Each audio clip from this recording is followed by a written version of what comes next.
Las películas de terror más aterradoras suelen empezar de la misma manera. Alguien ignora una advertencia, alguien abre la puerta equivocada, alguien entra a un lugar en el que nunca debió haber estado.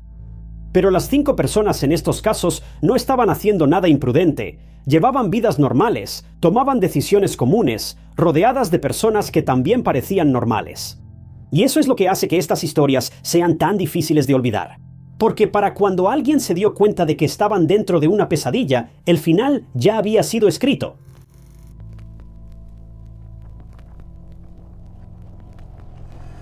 Jessica Kelleher era el tipo de persona que hacía que una vida ajetreada pareciera fácil.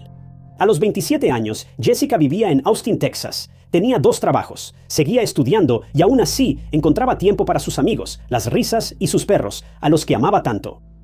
Durante el día, Jessica trabajaba en la tienda de comestibles H-E-B local y también era maestra suplente en la escuela primaria Union. Y además de todo eso, estaba estudiando para obtener su maestría. Pero si le preguntaras a las personas que conocían a Jessica, probablemente no empezarían hablándote de lo ocupada que estaba.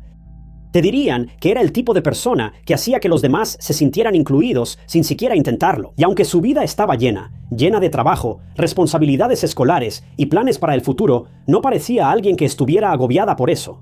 Más bien, Jessica disfrutaba ese ritmo de vida. Le gustaba estar rodeada de gente. Le gustaba decir que sí. Si sus amigos se reunían, había muchas probabilidades de que Jessica también estuviera ahí.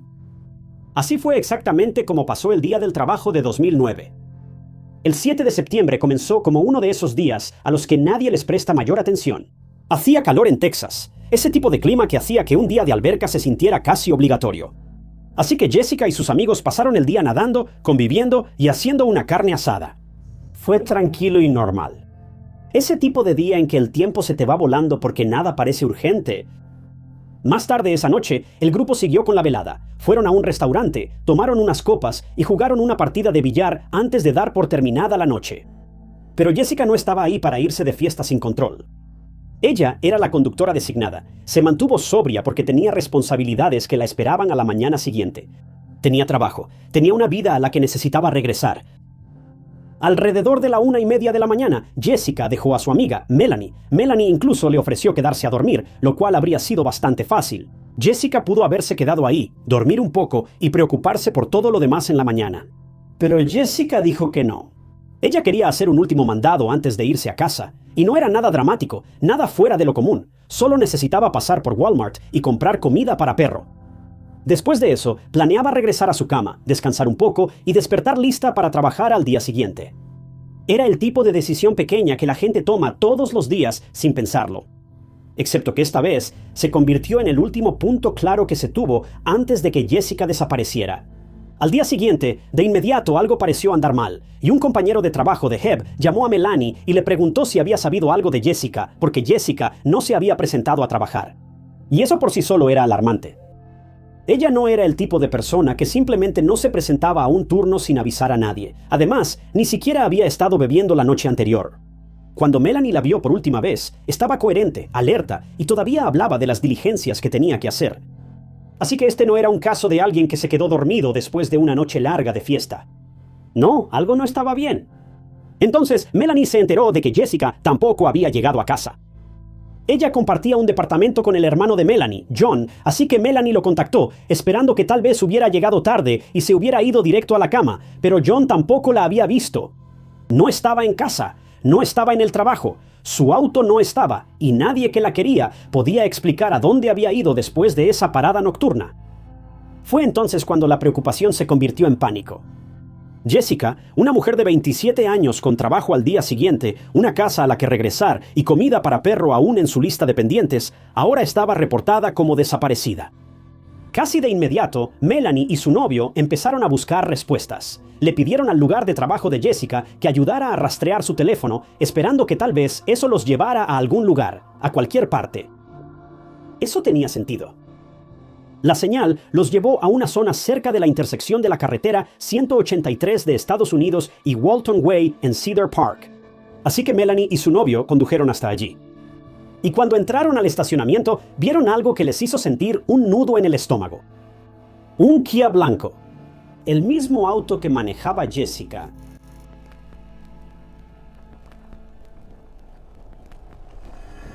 Melanie y su novio vieron el auto de Jessica justo afuera de un Little Caesars en el estacionamiento. Era un día caluroso, pero en cuanto bajaron de su auto, supieron que algo andaba mal. Cuando se acercaron al frente del auto, vieron a una mujer inconsciente adentro. Y trágicamente, esta era Jessica Kelleher. La encontraron sin vida en su propio auto, con heridas graves y obviamente mortales. También insinuaron que intentó protegerse. Esto no fue simplemente un golpe de calor común. Fue algo nefasto. ¿Pero por qué? ¿Y quién había hecho esto? La policía y los paramédicos fueron llamados de inmediato. Pero obviamente no había manera de salvarla. Ya se había ido para cuando alguien llegó. La amiga cercana de Melanie, que acababa de estar con ella hace unas horas y a quien se le permitió quedarse en su casa durante la noche, aunque ella no aceptó la oferta, ahora fue encontrada en un estacionamiento, encerrada en su auto, fallecida justo frente a ella. Cuando llegó la policía, de inmediato notaron la naturaleza perversa de este crimen, lo cual es aterrador y desgarrador. Los oficiales también notaron que su cartera, sus tarjetas y las llaves de su auto no estaban. Ahora, como esta área no era un lugar remoto como tal, la policía empezó a preguntar a las personas que estaban cerca. Querían averiguar si alguien la había visto o había escuchado algo sospechoso cerca de su auto. Y sorprendentemente, muchas personas sí la vieron. Un testigo afirmó haberla visto cuando llegaba para su turno temprano esa mañana. Según los testigos, Jessica seguía con vida, pero parecía aturdida y confundida. Ella estaba en su auto, aparentemente arrastrándose dentro de él, buscando algo, y luego la vieron poniéndose toda su ropa de nuevo. Al parecer, estaba desnuda cuando estas personas se acercaron por primera vez. Y luego, el mismo testigo la vio fuera de su auto más tarde, jugando con su cabello, haciendo gestos extraños con las manos y pareciendo letárgica y confundida. Otros testigos afirmaron haberla visto cansada y aparentemente sin darse cuenta de su entorno. Sus acciones parecían extrañas para la gente, en el mejor de los casos. Parecía que jugaba nerviosamente con su ropa, su cabello y sus manos, y simplemente actuaba como si estuviera en otro planeta. La policía y todos los demás estaban confundidos. Jessica había sido vista con vida hace solo unas horas, haciendo algunas cosas extrañas, pero ahora estaba en su auto bajo un calor abrasador, con las ventanas cerradas y ya no estaba con vida. Al principio, todos sospecharon de una posible sobredosis de alguna sustancia, pero sus amigos y familiares rápidamente descartaron esa idea porque Jessica no consumía. Si recuerdas, incluso estaba completamente sobria la última vez que sus amigos la vieron. Ella no era de las que experimentaban con sustancias controladas. Así que lo que le pasó durante este periodo de tiempo era un misterio en ese momento. Por suerte para la policía, había muchas cámaras de vigilancia cerca, así que decidieron rastrear sus movimientos hasta Walmart para ver qué había estado haciendo. Pero las respuestas que encontraron no eran para nada lo que esperaban.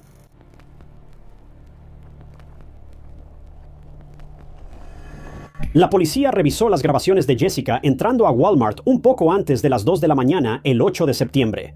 Y en ese momento, todo estaba bien. Ella caminaba perfectamente, nadie la seguía, llevaba puesta la misma ropa con la que finalmente fue encontrada, y nada parecía alarmante. Incluso dentro de la tienda, fue directamente al pasillo de comida para mascotas, tomó una bolsa grande de comida para perro y luego se le vio pagando y saliendo de la tienda. Y como nota rápida, la comida para perros seguía en el auto con ella, por lo que la policía cree que algo le sucedió entre ese viaje a Walmart y su regreso a casa, porque claramente nunca llegó a casa. Bueno, eso fue porque alguien estaba justo detrás de ella. Mira, unos minutos antes de que ella llegara a Walmart, un hombre en una pequeña camioneta roja también llegó. Él estaba adentro usando el baño, y cuando salió del baño, la vio justo frente a él. Y fue entonces cuando empezó a seguirla. El hombre llevaba una camisa marrón, una gorra de béisbol y tenía una complexión delgada y bastante normal. Su camioneta estaba estacionada a poca distancia del auto de Jessica, oculta por los árboles a las cámaras. Mientras la policía revisaba las grabaciones y veía a este hombre misterioso detrás de una Jessica desprevenida, se les encendieron las alarmas. Sabían hacia dónde iba esto. Este hombre había elegido deliberadamente a Jessica en la tienda. Estaba justo detrás de ella cuando ambos salieron de la tienda. Y otra cámara mostró a una figura caminando directamente hacia su auto detrás de ella y entrando antes de que su auto saliera a toda velocidad y se estacionara afuera de ese Little Caesars, donde finalmente fue encontrado. Después de un tiempo, se vio al hombre caminando desde el Little Caesars hasta Walmart, donde se subió a su auto y salió rápidamente del estacionamiento. Era el mismo hombre que había seguido a Jessica hasta su auto, así que ahora la historia estaba clara para la policía. Alguien definitivamente la había seguido esa noche y también logró meterse en su auto de alguna manera. Ni siquiera puedo empezar a imaginar lo aterrador que debió haber sido eso para ella. Ella solo estaba haciendo un mandado, comprando comida para sus perros, y luego un hombre de un baño de Walmart terminó subiéndose a su auto con ella. La policía también tomó nota de sus tarjetas bancarias desaparecidas y revisó si había alguna actividad, y efectivamente la hubo. Aproximadamente 30 minutos después de que su auto fue estacionado y abandonado en ese Little Caesars, su tarjeta fue usada en una gasolinera. Y cuando los investigadores revisaron las grabaciones de la gasolinera, vieron al mismo hombre que la siguió en el mostrador pagando con su tarjeta. Era increíble, pero por otro lado, según las grabaciones, no hubo ningún movimiento dentro del Kia blanco. Desde el momento en que salió de Walmart con el hombre justo detrás de ella, su auto había estado inmóvil. Así que la policía ahora tenía una pista muy creíble en el caso, pero aún no sabían quién era este tipo o si siquiera conocía a Jessica. Así que recurrieron al público y difundieron el video, la descripción del hombre y también el auto que conducía. Y luego esperaron. Se pensaba que ese hombre era la clave para encontrar todas las respuestas sobre el angustiante incidente. Pero hasta que obtuvieran esas respuestas, tenían que confiar en las personas y esperar que alguien se presentara y supiera algo sobre ese hombre. Y fue entonces cuando llegó una llamada a la comisaría. Era una mujer que había sido exprometida de otro hombre. Este hombre no es importante, pero lo que sí debes recordar es que este hombre era amigo de la persona que aparece en las imágenes que se hicieron públicas. Esta mujer, cuyo nombre era Leslie, creía que este hombre era Crispin Harmel, de 37 años, amigo de su ex prometido, quien también les debía algo de dinero. Pero adivina qué. Él tampoco se presentó la noche del incidente de Jessica. Ahora, esto fue realmente extraño para la pareja, y Leslie simplemente no podía quitarse la sensación de que algo andaba mal. Así que contactó a la policía y les contó todo lo que sabía sobre este tipo. Anotaron su dirección y fueron directamente a su casa para hacerle un par de preguntas. Y cuando llegaron, notaron su vehículo. Era la misma camioneta que vieron en las grabaciones. Y al verla ahora, sospechaban que había intentado alterar la apariencia de su auto, pero no era mucho, solo unos cuantos cambios aquí y allá y un cambio de color, pero en general seguía siendo prácticamente la misma. Cuando la policía llamó a la puerta de Crispin y preguntó por Jessica, él respondió con un tono calmado y sereno que sí la conocía. Según Crispin, los dos en realidad habían hecho planes para encontrarse en el estacionamiento de Walmart para algún tipo de favor sexual. La trama se complica una vez más.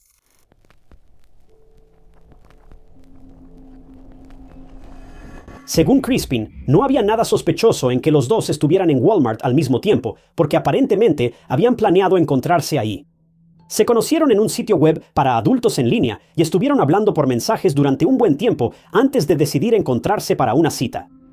La policía, sinceramente, estaba un poco sorprendida por esto, pero de inmediato supieron que lo más probable era que él estuviera mintiendo.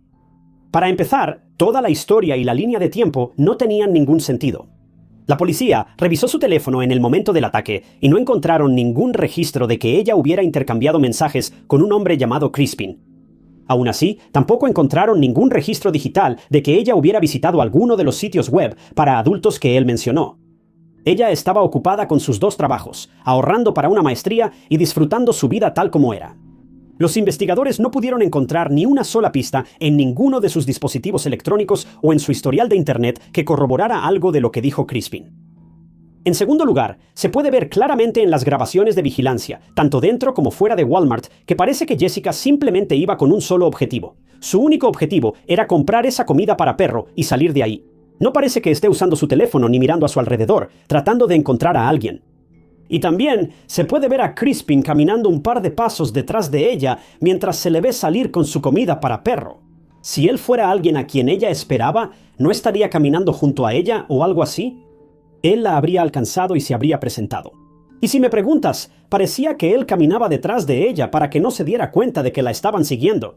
Todo parecía extraño, y es seguro decir que la policía no creyó su historia ni por un segundo. Sin embargo, él estaba relatando lo ocurrido esa noche con tanta precisión y fluidez que todos podían darse cuenta de su engaño, solo estaba mintiendo descaradamente. Y los amigos de Jessica no sabían que ella iba a encontrarse con alguien esa noche, y también pensaron que su historia era extraña, porque ella era el tipo de persona que le decía a alguien cercano a dónde iba y con quién se iba a reunir, de ahí que todos supieran que esa noche iba a comprar comida para perro. Bueno, cuando los investigadores finalmente fueron sinceros sobre lo que habían visto en esas grabaciones de las cámaras de seguridad, fue cuando Crispin se quedó en silencio y exigió un abogado que lo representara. Aunque no había suficiente evidencia para acusarlo del crimen, finalmente fue acusado de manipulación de pruebas en el ataque a Jessica y su posterior fallecimiento. Y en mayo de 2010, 8 meses después del ataque, fue sentenciado a 10 años de prisión. Pero este caso aún no había terminado. A los investigadores les pareció extraño cuando los testigos la vieron viva en su auto, desorientada, solo unas horas después de ese encuentro con Crispin. Especialmente cuando sabemos con certeza que ella estaba totalmente normal y en sus cabales antes de ese momento fatídico en que Crispin entró a su auto. Bueno, fue entonces cuando vieron todo este ataque desde una nueva perspectiva. Mira, según entendieron ellos, Crispin obligó a Jessica a meterse en su propio auto y luego la hizo conducir a un lugar más remoto donde entonces llevó a cabo su plan nefasto. Pero en medio de ese plan, atacó a Jessica de una manera que hizo que perdiera el conocimiento. La policía dice que tiene todas las razones para creer que a ella le privaron de oxígeno antes de que finalmente perdiera la vida horas después, y que esto casi con certeza influyó en por qué estaba actuando tan extraño cuando los testigos la vieron más tarde ese día. Cuando combinas esto con el hecho de que la dejaron encerrada en su propio auto en un caluroso día de verano, bueno, todo se vuelve mucho más desgarrador. Mira, después de que Crispin llevó a cabo el ataque, se cree que Jessica finalmente recuperó la conciencia, pero estaba tan desorientada por la gravedad de sus heridas que no pudo ubicarse para salir de su propio auto cerrado con seguro. Así que cuando las temperaturas empezaron a subir más tarde esa mañana, bueno, ella quedó atrapada en ese auto por muchísimo tiempo antes de que lograra salir. Pero para ese momento, el daño ya estaba hecho. Es simplemente desgarrador pensar que la gente la vio esa mañana después del ataque y nadie llamó a los servicios de emergencia para ayudarla. Si alguien hubiera pedido ayuda, hay muchas posibilidades de que su vida se hubiera salvado, pero la verdad es que los testigos probablemente pensaron que estaba bajo los efectos de alguna sustancia, así que simplemente la dejaron ahí. Desafortunadamente, no es raro hacer esa suposición. Después de esto, los investigadores decidieron acusar a Crispin, quien aún estaba en prisión por manipulación de pruebas, de asesinato capital 3 años después de su sentencia inicial. Él se declaró no culpable y el caso fue llevado a juicio, pero terminó en un juicio nulo, lo cual fue frustrante para los seres queridos de Jessica, pero luego se llevó a cabo otro juicio en 2018, casi 10 años después del ataque. Y afortunadamente, esta vez, el jurado lo declaró culpable del asesinato capital de Jessica Kelleher. Fue sentenciado a cadena perpetua sin posibilidad de libertad condicional. Ahora, él apeló su condena, pero al final fue confirmada, dejándolo pasar el resto de sus días en la cárcel por atacar a una mujer en el estacionamiento de un Walmart que no hacía nada más que recoger comida para perros, planeando regresar a casa con sus mascotas y continuar con su vida normal después. Pero ella nunca tendría esa oportunidad, nunca pudo inscribirse en su programa de maestría, nunca pudo convertirse en esa plaza permanente como maestra de primaria. Sus sueños quedaron permanentemente en pausa, todo porque otro ser humano estaba en el lugar equivocado en el momento equivocado. Y eso da más miedo que cualquier película de terror.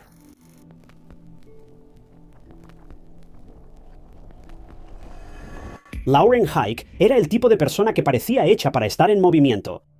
A los 29 años, le encantaba estar activa, le encantaba estar al aire libre y encontrar algo nuevo que la entusiasmara. Eso fue parte de lo que la llevó a Phoenix, Arizona. Lauren tenía un espíritu inquieto y esperanzado. Le gustaban los cambios y los lugares nuevos. Le gustaba la simple sensación de salir y ver en qué podía convertirse el día. Pero las personas que amaban a Lauren no la describirían solo por lo que hacía. La describirían por quién era. Era hermosa por dentro y por fuera, cariñosa, sensible y profundamente amorosa.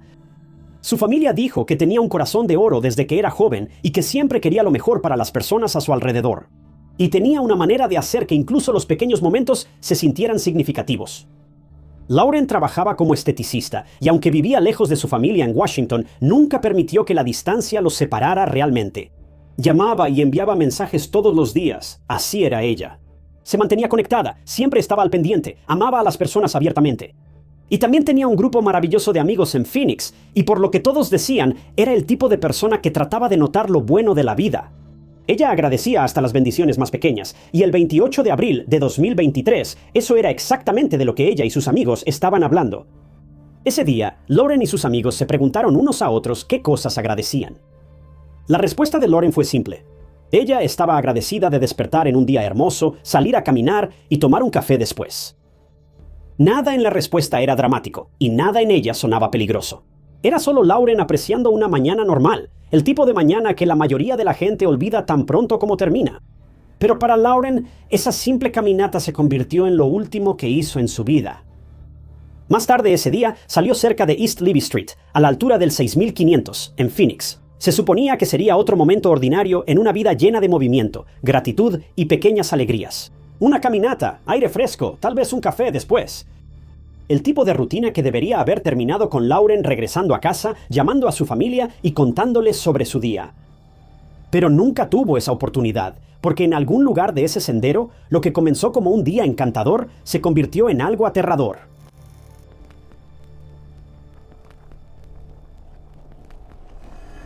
El sendero que Lauren había tomado esa mañana era conocido como el Reach 11 Trail, y no era un camino aislado y olvidado en medio de la nada.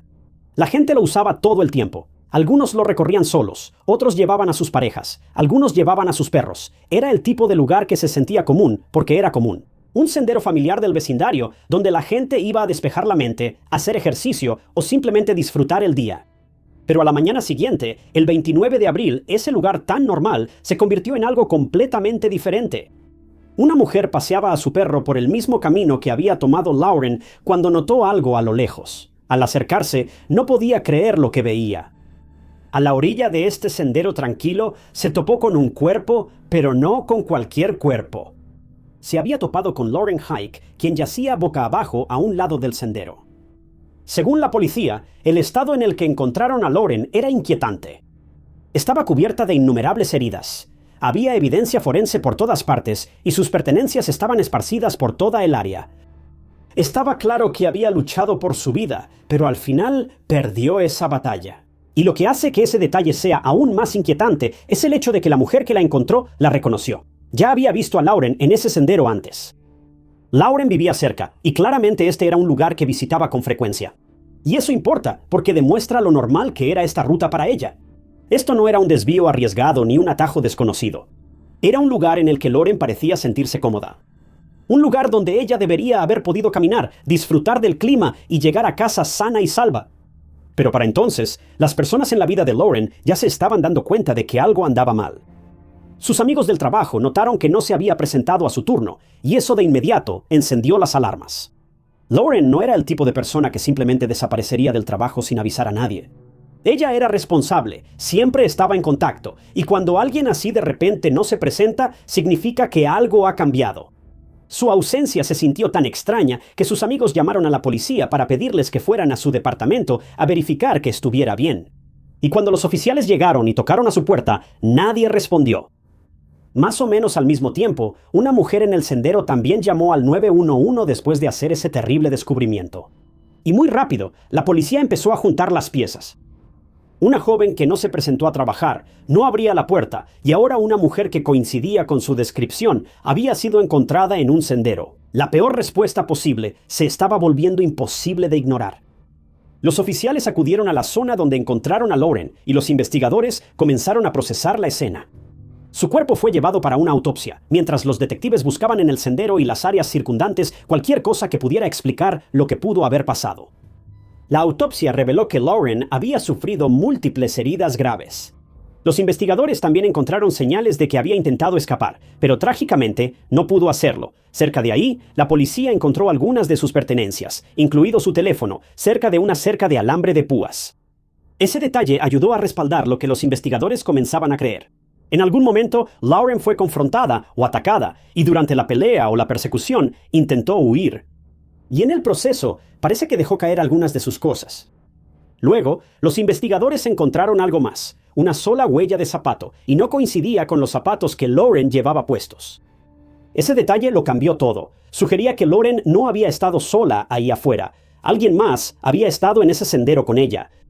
Alguien lo suficientemente cerca como para dejar evidencia. Alguien a quien la policía ahora necesitaba identificar.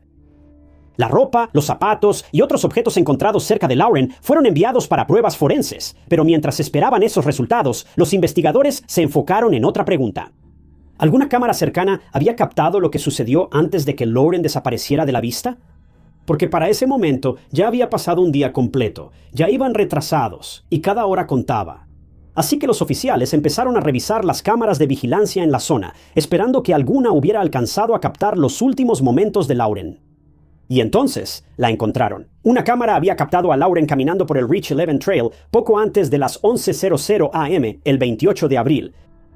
Y en las imágenes parecía estar sola. No se veía angustiada, no estaba corriendo, no miraba por encima del hombro, simplemente estaba caminando como cualquier otra persona y disfrutando de una caminata normal ese día. Pero luego salió del campo de visión de la cámara y durante unos segundos no pasó nada. Pero luego apareció un hombre. No estaba caminando casualmente por el sendero, estaba corriendo a toda velocidad y corría en la misma dirección en la que Lauren acababa de ir. Un tiempo después, ese hombre volvió a aparecer en la cámara, esta vez corriendo de regreso desde la dirección a la que acababa de ir. Y luego desapareció. Para los investigadores, esto era más que sospechoso. Basándose en el momento, la dirección y la evidencia de la escena, este hombre pudo haber sido la última persona vista cerca de Lauren antes de que la mataran. Pero todavía había un gran problema. Un video borroso de un hombre corriendo por un sendero no era suficiente para resolver el caso por sí solo. El video le dio a la policía una sombra, pero aún necesitaban un nombre, y ese nombre llegó gracias a las pruebas forenses. Los objetos recolectados cerca de Lauren fueron procesados. Los investigadores recuperaron ADN masculino. Cuando ese ADN fue ingresado al sistema, llevó a un hombre de 22 años llamado Zion Williams Teasley. A partir de ahí, la evidencia comenzó a acumularse rápidamente. La policía pudo usar datos de localización de teléfono celular para ubicar a Teasley en el mismo sendero de caminata a la hora estimada del ataque. Y aún más importante, esos datos de localización parecían coincidir con los momentos vistos en las grabaciones de vigilancia, un hombre moviéndose en dirección a Lauren y luego corriendo de regreso. El hombre en la grabación también tenía un gran parecido con Teasley. Y los investigadores mostraron la grabación a personas que lo conocían, y todos lo identificaron positivamente como el hombre que se ve corriendo en ese sendero. En ese momento, la policía ya no estaba buscando solo a una figura desconocida en una grabación borrosa de vigilancia. Tenían un nombre, una coincidencia de ADN, datos de teléfono celular y testigos que lo reconocieron. Y ahora necesitaban averiguar por qué Zion Teasley había estado en ese sendero y qué sucedió en los momentos después de que corrió hacia Lauren.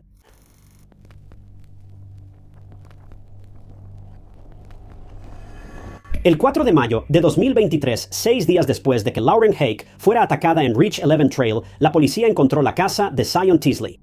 Y solo la ubicación hacía que el caso se sintiera aún más perturbador. Vivía a solo 5 minutos caminando del sendero donde encontraron a Lauren. Esa misma noche, él ya estaba bajo arresto. Pero la forma en que la policía dio con él es uno de los detalles más extraños de este caso. Después de investigar las imágenes fijas publicadas del video del sendero, la gente de la zona comenzó a estudiarlas detenidamente. Una de esas personas era el oficial de libertad condicional de Zion.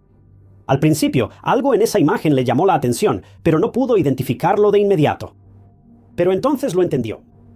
Los audífonos.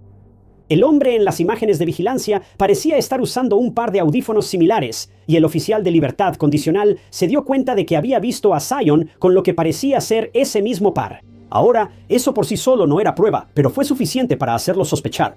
Zion ya tenía antecedentes penales. Ya teníamos todas las pruebas que mencioné hace un momento, pero había otro detalle que hacía que este momento fuera aún más alarmante. Antes del arresto, Zion había comprado un boleto para salir del estado hacia Detroit, alegando que iba allá por el funeral de un familiar. Pero para su oficial de libertad condicional, esta repentina historia del funeral no le parecía correcta. Así que contactó a la policía, y a partir de ahí, el caso avanzó rápido.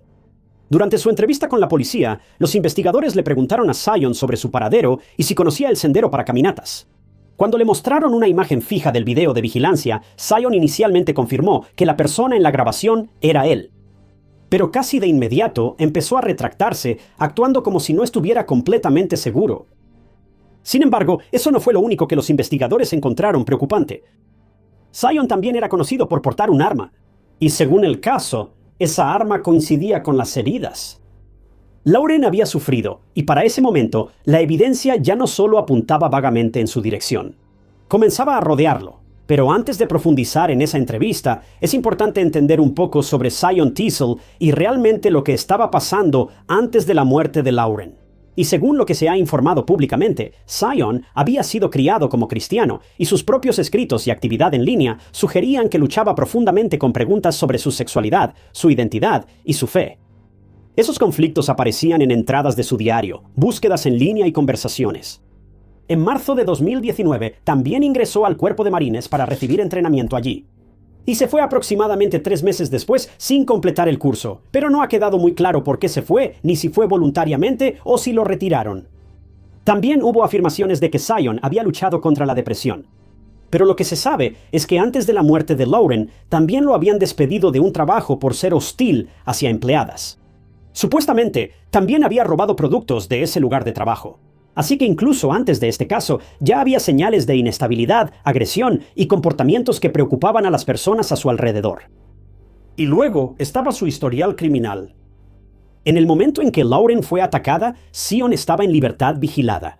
Y en 2020 había sido arrestado por robo a mano armada y alteración del orden público. Y después aceptó un acuerdo de culpabilidad declarándose culpable de robo a mano armada. Y como parte de ese acuerdo, se retiraron otros 10 cargos, incluyendo algunos cargos por delitos graves. Luego fue sentenciado a 16 meses y cumplió su condena en el Centro Correccional Red Rock en Arizona, y fue liberado en noviembre del 22.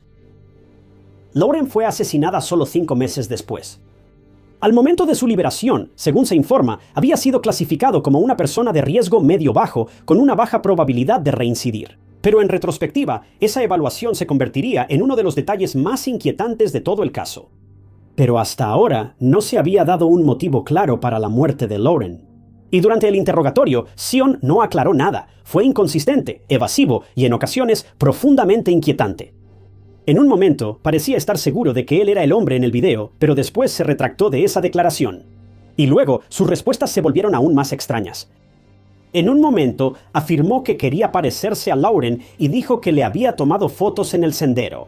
Pero luego, sus explicaciones parecían volverse confusas. Parecía no estar seguro de si Lauren era la mujer del sendero o alguien que había conocido en prisión y a quien quería parecerse. Nadie lo sabe realmente. Todo era confuso. Y cuando la policía le preguntó por qué creía que estaba en la comisaría para empezar, su respuesta fue inquietante de una manera que casi generó más preguntas que respuestas. Inmediatamente negó haber tenido algo que ver con delitos sexuales, diciendo que había pasado, cito, mucho tiempo desde que había hecho algo así. Fue muy extraño que diera esa información por su cuenta. Y los detalles extraños seguían acumulándose. Según el caso, Zion parecía estar usando ropa relacionada con artículos que había robado de su antiguo lugar de trabajo. Cuando los investigadores mostraron las grabaciones de vigilancia a sus excompañeros de trabajo, reconocieron la ropa que él llevaba puesta. Y luego la policía le preguntó si había planeado matar a Lauren, y una vez más, su respuesta no fue precisamente tranquilizadora. Él dijo, definitivamente no soy la persona que planea matar a otra persona. Si yo fuera a hacer algo así, no sería premeditado. Ese tipo de respuesta realmente no cierra una puerta, solo abre otra, y al final, Zion fue acusado de asesinato en primer grado y de violar la libertad condicional. Fue detenido en la cárcel del condado de Maricopa con una fianza de $1 millón, y ahora los investigadores tenían que encontrarle sentido a la misma pregunta que todos los demás estaban haciendo. ¿Por qué un hombre que vivía a solo minutos del sendero supuestamente correría hacia una mujer que no conocía y dejaría a su familia con una pérdida que nunca podrían reparar ni siquiera explicar? Por ahora, los fiscales están buscando la pena de muerte, argumentando que esto no fue un caos al azar, sino que fue algo planeado. Zion sigue detenido sin derecho a fianza, y su intento de viaje a Detroit solo aumenta las preocupaciones de que pueda huir. Pero mientras el caso de asesinato se estancaba, su pasado comenzó a alcanzarlo. Surgieron nuevos cargos por un supuesto ataque con cuchillo en 2020 seguidos de una acusación separada por explotación sexual de una persona menor de edad. Y con cada nuevo caso, el juicio de Lauren sigue posponiéndose más y más. Y ahora, el juicio está programado para enero de 2027, y aunque su arresto fue rápido, la justicia no lo ha sido. Y para la familia de Lauren Heike, cada retraso significa esperar aún más por respuestas, por rendición de cuentas y por el cierre que tanto merecen.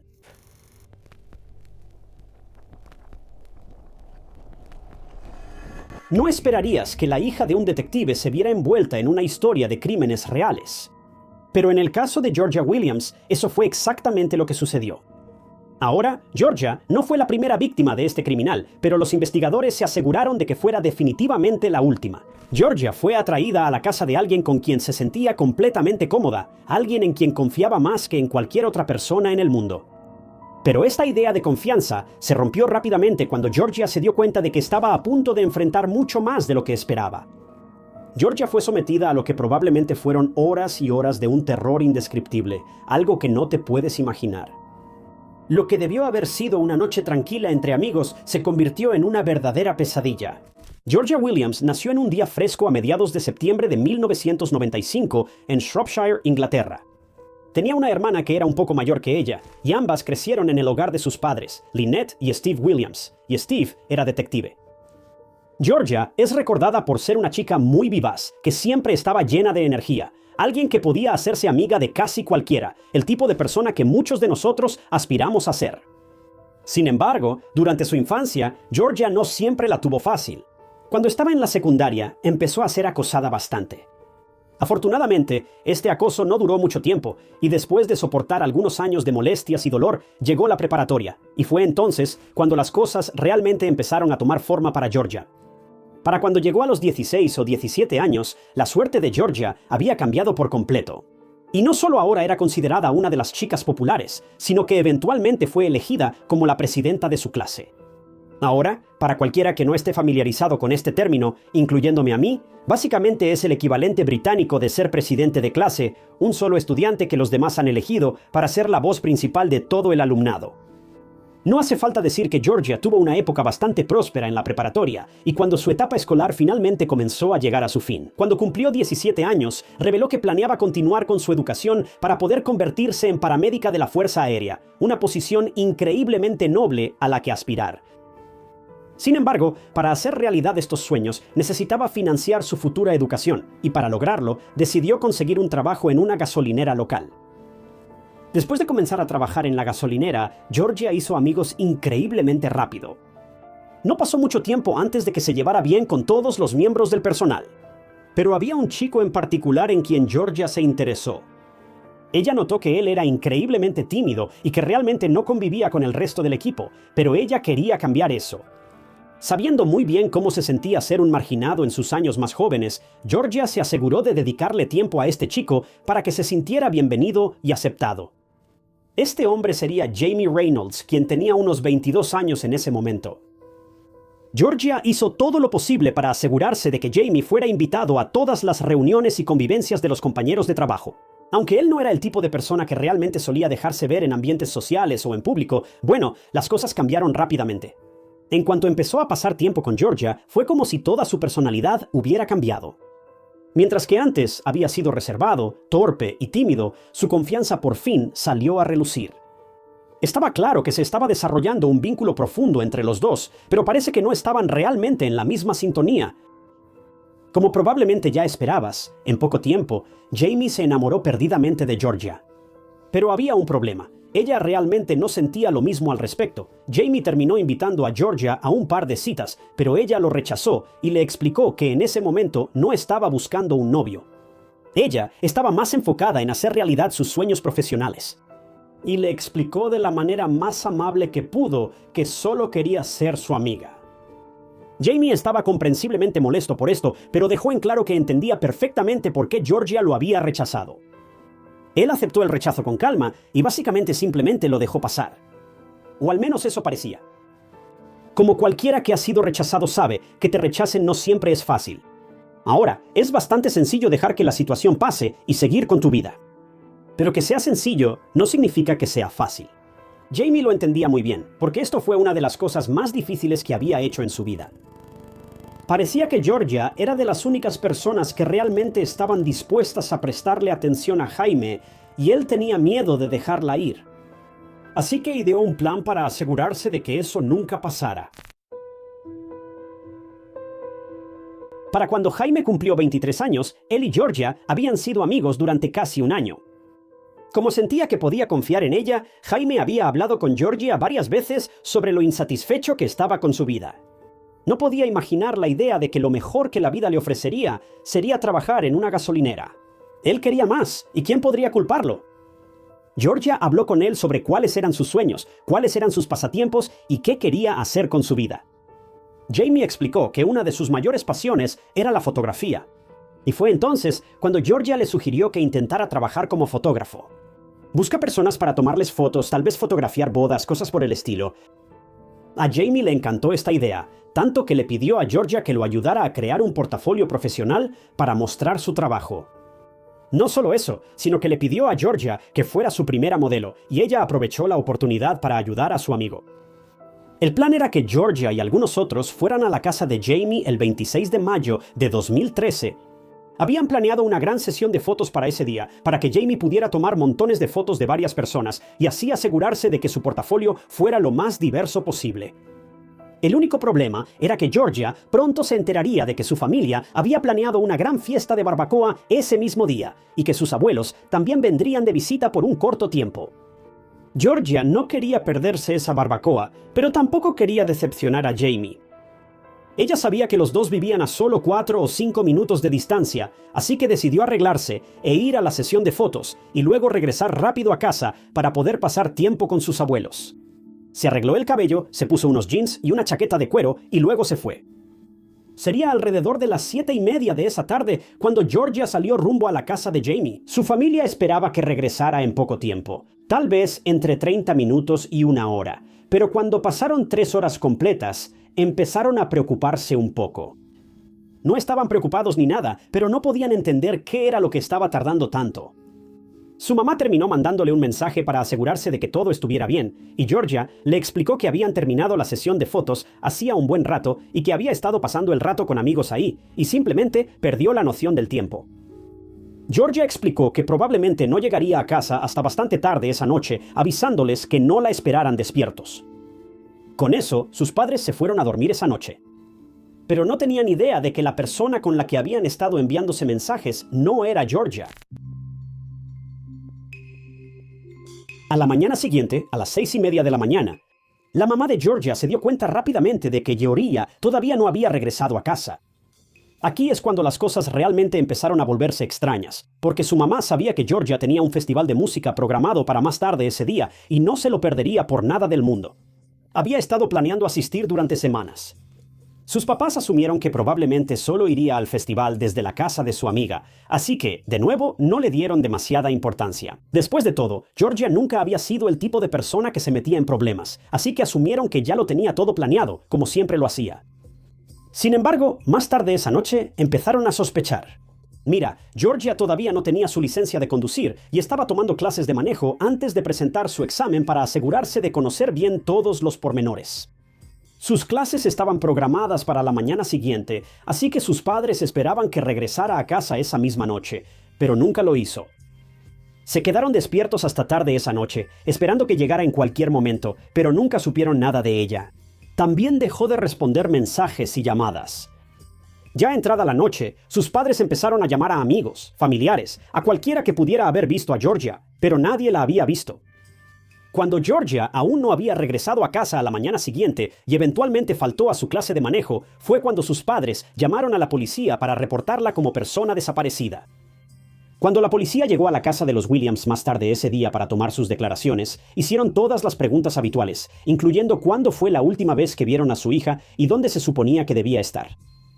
Sus padres explicaron que lo último que sabían era que ella se había ido a una sesión de fotos en la casa de su amiga Jamie. Ciertamente, no era mucha información con la que trabajar, pero el primer paso obvio era investigar a Jamie y ver qué podía saber él sobre la desaparición de ella. Pero cuando los oficiales empezaron a buscar información sobre Jamie en su base de datos, quedaron impactados, por decirlo menos.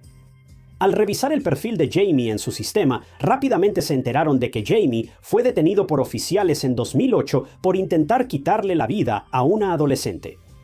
Lo más loco es que la policía en realidad no lo arrestó, ni tampoco fue acusado de ningún delito.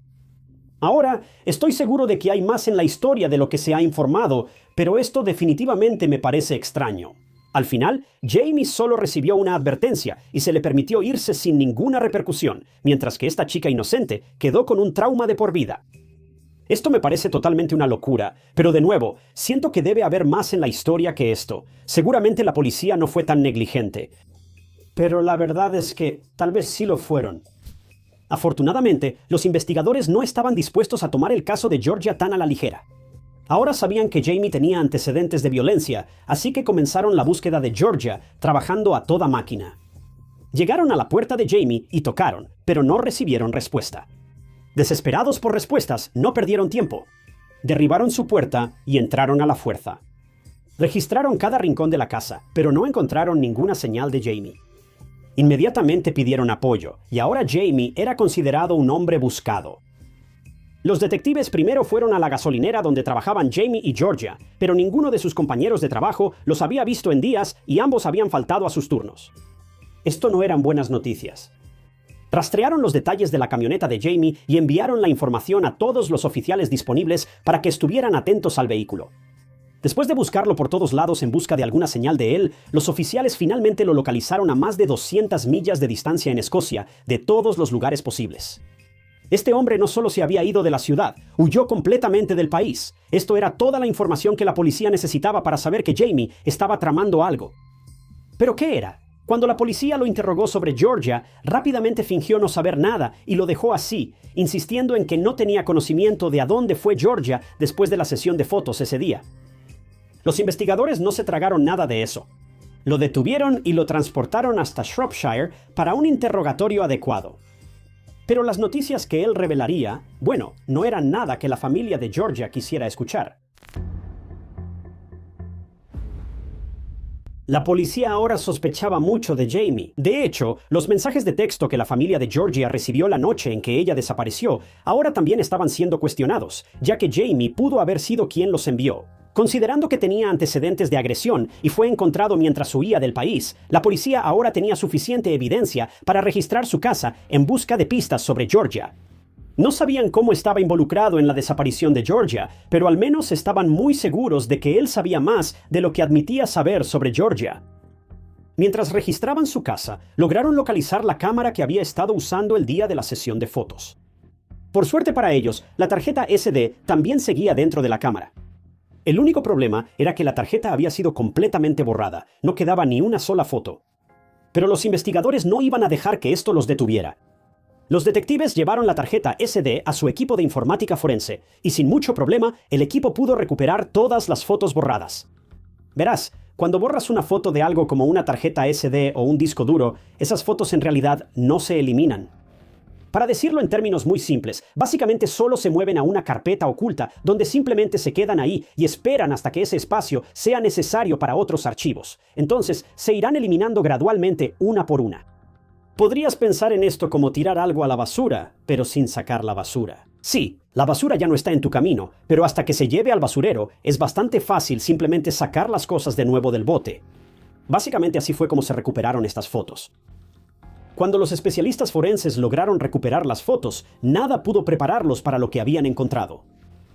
Resulta que Jamie sí tuvo una sesión de fotos ese día, pero él y Georgia fueron los únicos que asistieron. Sin que Georgia lo supiera, nadie más había sido invitado.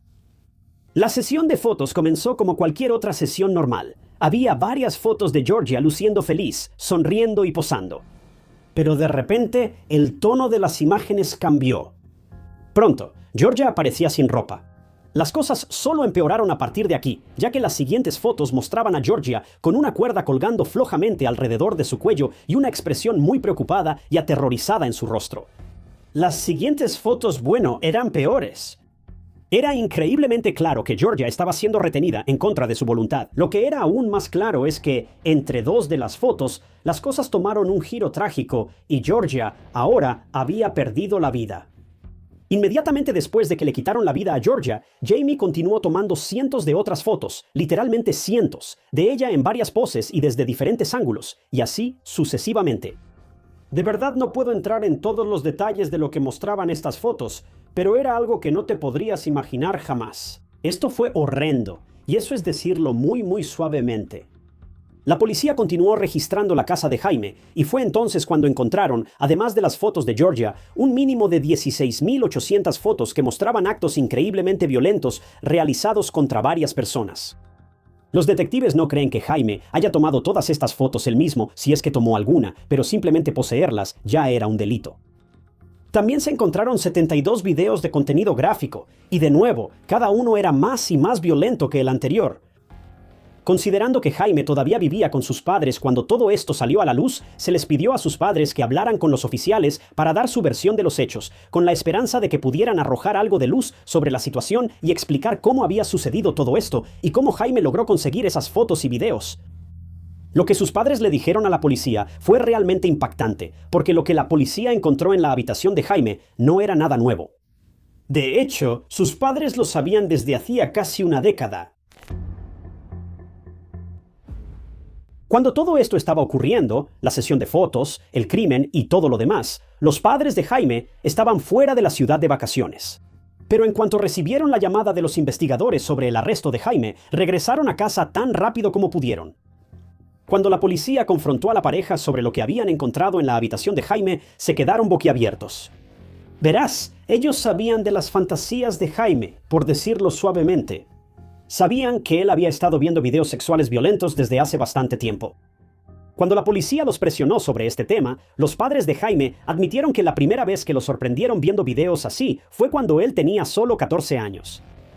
Después de este descubrimiento, sus padres se comunicaron con su proveedor de internet y les pidieron que bloquearan el acceso a estos sitios web. Pero prácticamente eso fue todo lo que se dijo sobre la situación. Para empeorar las cosas, siento la necesidad de aclarar que esto simplemente fue cuando sus padres lo atraparon viendo estos videos. Eso no significa que fuera la primera vez que lo hacía. La verdad es que pudo haber estado viendo cosas así desde la secundaria. Simplemente no lo sabemos. Pero aquí es donde las cosas se ponen locas. Cuando Jamie se enteró de que sus padres habían bloqueado el acceso a estos sitios web, él mismo llamó al proveedor de internet y pagó por su propia conexión privada de internet. Sus padres ni se enteraron. Cada mes, él pagaba la factura con su propio dinero y sus padres nunca se dieron cuenta. Cuando sus padres finalmente se enteraron de su acceso privado a internet, decidieron llamar a la policía y también a los servicios de protección infantil. Por lo que he averiguado, ninguna de estas partes hizo nada para realmente solucionar la situación.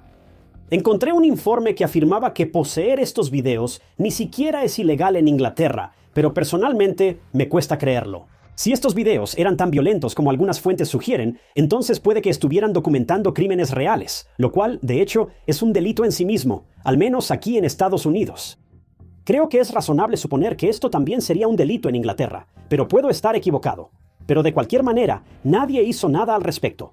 Jamie no estaba dispuesto a obedecer a sus padres, y a pesar de sus constantes quejas, dejó muy claro que iba a hacer lo que él quería hacer, y que no había nada que pudieran hacer para detenerlo.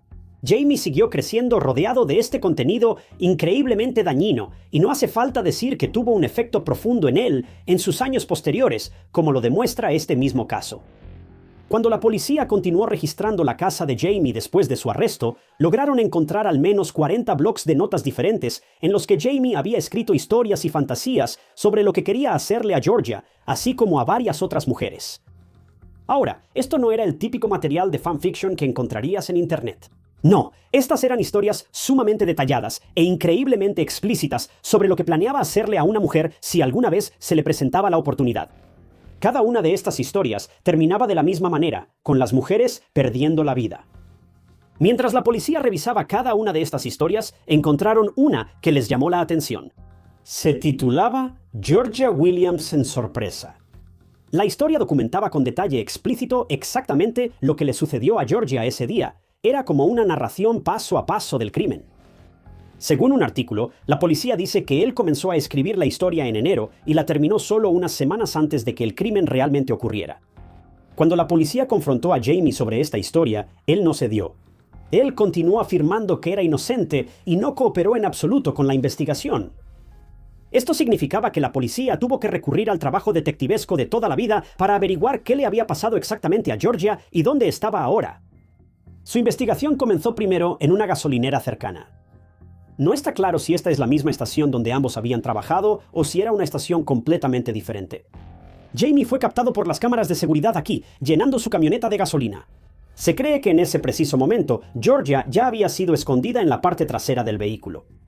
Inmediatamente después de cargar gasolina, condujo a un cine cercano y vio una película, todo mientras Georgia seguía en la parte trasera de la camioneta, simplemente dejándola ahí durante horas mientras él se divertía dentro del cine. La policía no estaba segura de a dónde fue después de esto, pero algunos testigos más tarde se comunicaron y explicaron que habían visto esa misma camioneta conduciendo por una carretera de montaña en el norte de Gales. Resultó que, mientras conducía por la zona, la camioneta de Jamie se atascó en el lodo y algunas personas en realidad lo ayudaron a sacar la camioneta y volver a la carretera.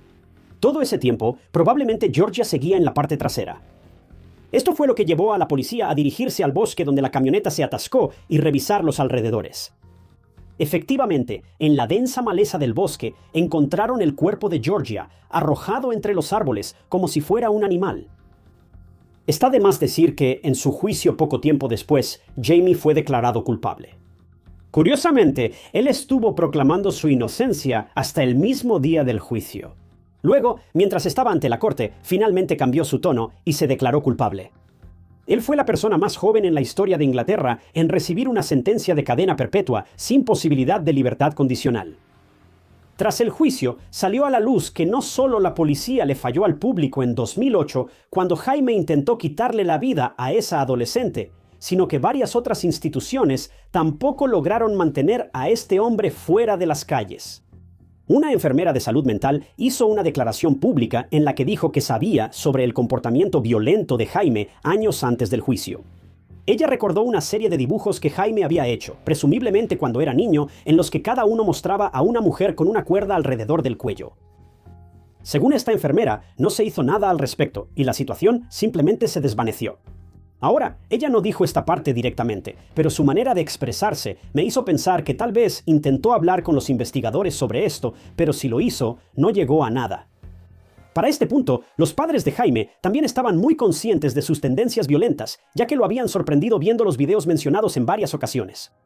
Sus padres hicieron todo lo que sabían hacer, pero fuera de echar a Jaime de la casa, ¿qué puedes hacer si tu hijo simplemente se niega a cooperar? Ahora, supongo que podría haber sido internado involuntariamente en algún lugar, y seguramente si sus padres hubieran sabido cuán grave era este comportamiento, habrían considerado esa opción. Pero la verdad es que por este caso no se puede culpar solo a una persona. Jaime no es el único responsable. Si hubiera recibido la ayuda que necesitaba cuando era más joven, es probable que nada de esto hubiera sucedido, y de ninguna manera estoy culpando a sus padres por esto. Según los informes que he leído, realmente hicieron lo mejor que pudieron. La enfermera de salud mental que lo atendió también parece haber hecho lo mejor posible para crear conciencia sobre esta situación, y la pobre adolescente a la que atacó también parece haber hecho su parte. Pero los equipos de investigación en cada una de estas instituciones simplemente fallaron. No hay otra manera de explicarlo. Que esto sea una lección para los padres en todas partes. Tomen nota de lo que sus hijos hacen en Internet, qué contenido ven, a qué juegos juegan, con quién hablan. Casos como este no tienen por qué suceder. Historias como esta no tienen por qué ser contadas. Si algo parece un poco raro, lo más probable es que sea porque es raro. Si tu hijo está viendo algo que no entiendes, tómate el tiempo para entenderlo y toma una decisión bien fundamentada. Si descubres que tu hijo ve repetidamente contenido como este, es tu responsabilidad hacer lo que sea necesario para mantenerlo seguro. Cancela tu internet por completo si es necesario. Quita su teléfono, su computadora, tableta, lo que sea, y tira esa basura a la basura si eso es lo que se necesita. No me importa lo que cueste. Todos somos responsables de los niños en nuestras vidas, incluso si no son nuestros propios hijos. Es nuestro trabajo mantener a estos niños seguros y vigilarlos hasta que sean lo suficientemente grandes para tomar buenas decisiones por sí mismos. Si algo extraño está pasando con tu hijo, nunca es demasiado pronto para buscar la ayuda de un profesional. Tampoco hay nada de qué avergonzarse. No te convierte en un padre o tutor fracasado si descubres que tu hijo necesita más ayuda de la que puedes ofrecer.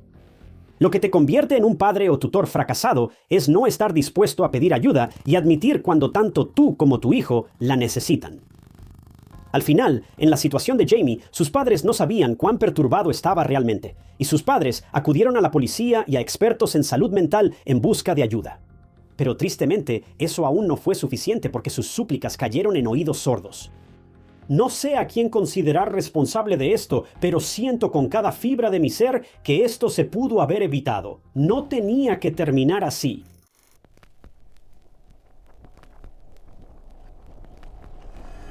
En enero de 2007, las Islas Shetland fueron escenario de un crimen verdaderamente horroroso.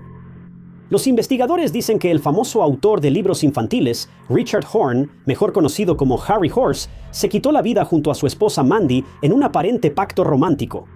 Pero la historia que los detectives compartieron con el público, bueno, no es para nada lo que parece. Nacido en mayo de 1960, Richard pasó la primera década de su vida creciendo en una casa de campo llamada Church Farm Cottage, ubicada en Brandon, Coventry, junto a sus padres, Derek y Josefina, y sus 3 hermanas. Brandon es conocido por ser un pueblo muy pequeño, con una población de apenas unas 500 personas. Ahora, este pueblo alberga varias casas y tabernas increíblemente antiguas, y cuando piensas en la Inglaterra de antaño, probablemente este sea el tipo de lugar que imaginas. Pequeño, tranquilo, pintoresco y muy rústico. La familia de Ricardo también tenía una segunda casa en Salca, donde pasaban sus vacaciones pescando, nadando y pasando el rato en su bote al que llamaron el Ormat. Para 1970, la familia se mudó a Warwickshire, y fue aquí donde Ricardo encontró su verdadero amor, contar historias. Les contaba a sus hermanas que su casa, conocida como la Granja de la Colina de Navidad, era uno de los lugares donde Santa Claus se detenía a descansar mientras entregaba regalos de Navidad a los niños de todo el mundo. Siempre se le ocurrían historias locas para contarles a los demás, y parecía que lo hacía muy bien. Eran historias bastante cautivadoras, que casi siempre parecían tener algo de verdad, lo suficiente como para hacerlas creíbles. Ahora, crecer en el campo le dio a Richard una sensación de libertad, y le encantaba montar a caballo y pasar tiempo en la naturaleza.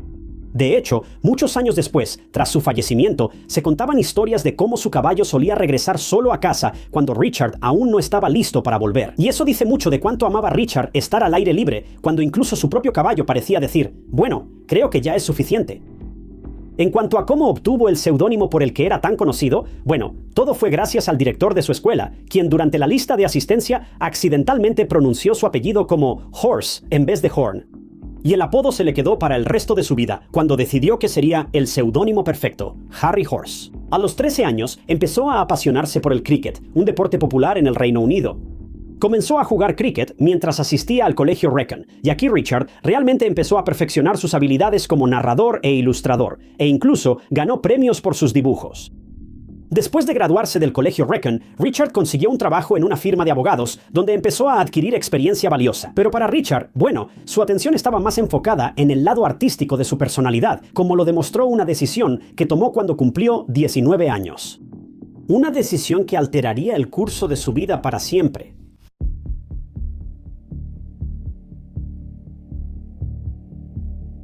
Mientras esperaba un tren en la estación de ferrocarril de Coventry una mañana de diciembre, Richard se encontró pensando en la vida que le esperaba, ya que había estado considerando mudarse a Edimburgo. Incapaz de decidirse, eligió dejar la decisión al azar con una moneda. Si salía cara, regresaría a Londres. Si salía cruz, se mudaría a Edimburgo. La moneda cayó en cruz, y poco después abordó un tren que se dirigía a Escocia. Ahora, la vida en Escocia no sería fácil, y realmente no tenía ningún trabajo asegurado como ilustrador, ni tampoco tenía nada más a su favor, para ser sincero. Pero ideó un plan. Se vistió como un estudiante universitario y empezó a asistir a clases de dibujo sin que los demás estudiantes ni los profesores lo supieran. Básicamente, se colaba en la clase, aprendía lo que el profesor enseñaba ese día y luego se escabullía antes de que alguien se diera cuenta de que estaba ahí. Básicamente, pirateaba cursos universitarios. Richard usó sus habilidades para crear un portafolio con sus mejores trabajos, intentando conseguir un contrato de publicación mostrándolo a editoriales locales. Ahora, desafortunadamente, ninguno de ellos mostró mucho interés, y las cosas no estaban saliendo como él lo había imaginado, así que tuvo que idear otra artimaña astuta. Ya había hablado con la conocida editorial Canongate y lo rechazaron, pero en 1981 los contactó de nuevo, esta vez haciéndose pasar por su propio agente literario. Richard afirmó que su cliente, Harry Horse, estaba en Edimburgo por un corto tiempo y que le encantaría reunirse para mostrar parte de su trabajo, y finalmente aceptaron. En ese momento, Canongate era propiedad de su fundadora, Stephanie Wolfe Murray, y ella consideró que él era justo el tipo de talento que estaban buscando. Le dieron un trabajo como ilustrador para Magus the Lollipop Man, que fue escrito por Michael Mullen. Y poco después, proporcionó los bocetos para la Buena Guía de Golf de Escocia de David Hamilton. En 1986 se anunció una versión actualizada de Dr. Jekyll y Mr. Hyde, y Richard también proporcionó el arte para ese lanzamiento, lo cual fue un trabajo bastante importante. Sin duda, para este momento ya se había consolidado como artista, pero aún insatisfecho con la trayectoria de su vida, decidió intentar publicar un libro propio. Pero Richard nunca habría imaginado lo que el futuro le deparaba.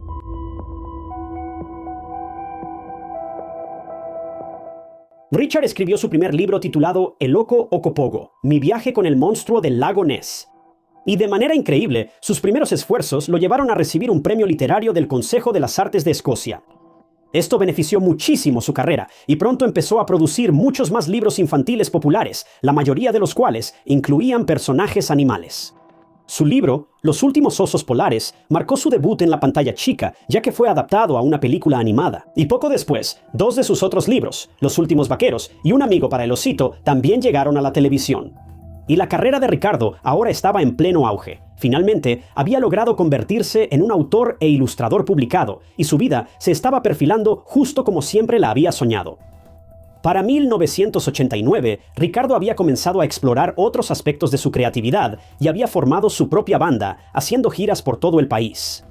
De hecho, estaban en medio de una gira en las Shetland cuando conoció a Mandy Williamson, la chica que con el tiempo se convertiría en su esposa. Los dos se casaron al año siguiente y encontraron un departamento en Edimburgo, donde vivieron con su perro llamado Rue, a quien Ricardo más tarde incluiría en muchas de sus historias. Ahora, el departamento no ofrecía mucho espacio, pero estaban felices de hacerlo funcionar, y los amigos de Ricardo describían a Mandy como el contrapunto a su naturaleza volátil. Básicamente, ella ayudaba a equilibrar la naturaleza salvaje de Ricardo y a calmarlo hasta cierto punto, pero Ricardo seguía queriendo más. Mira, Ricardo tenía un amor muy grande por su perro Rue. Era un amante de los animales de verdad, se les podía ver juntos en todas partes e incluso lo llevaba a reuniones de negocios. De hecho, Rue también sería el catalizador para la siguiente etapa de la carrera de Ricardo. Después de que Ricardo y Mandy estuvieron casados por 1 o 2 años, Ricardo empezó a sentir que sus libros protagonizados por Rue no estaban recibiendo suficiente atención. Así que él y Rue entraron a las oficinas del periódico escocés Scotland on Sunday para quejarse de la falta de cobertura de sus libros. Por suerte, había traído varias de sus ilustraciones consigo, y al verlas, el editor del periódico le sugirió que empezara a trabajar para ellos como caricaturista político independiente. Y aunque fue un cambio de ritmo bastante drástico para Ricardo, bueno, aceptó la oferta. Se quedaría en este puesto durante los siguientes 6 años, dibujando caricaturas de políticos famosos y las situaciones en las que se encontraban en ese momento. Rápidamente haciéndose un nombre como uno de los caricaturistas políticos más importantes de su generación, ya que sus dibujos podían verse en periódicos muy conocidos como The Guardian, The Independent, The Telegraph y The Times. Su reputación como ilustrador y caricaturista talentoso ya empezaba a extenderse, e incluso creó la portada de la revista The New Yorker en 2 ocasiones, además de dibujar una caricatura satírica para The Scotsman cada semana. Pero la vida de Ricardo y Mandy como pareja, bueno, no era tan perfecta como parecía desde afuera. Después de 18 años de matrimonio, todo llegaría a su fin gracias a un acto impensable cometido por Ricardo.